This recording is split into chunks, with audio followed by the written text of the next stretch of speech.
সূরা ফাতিহার আমল। সূরা ফাতিহাকে রাসূল সাল্লাল্লাহু আলাইহি ওয়াসাল্লাম সমস্ত রোগের মহা ঔষধ বলেছেন। বহু হাদিসে সূরা ফাতিহার ফজিলত বর্ণিত হয়েছে।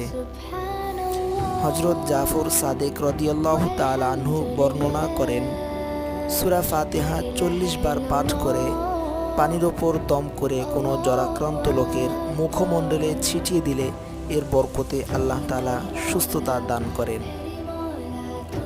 ফজরের নামাজের সুন্নত ও ফরজ নামাজের মধ্যবর্তী সময়ে 41 বার এ সূরা পাঠ করে চোখে ফু দিলে চোখের ব্যথা দূর হয়ে যায়।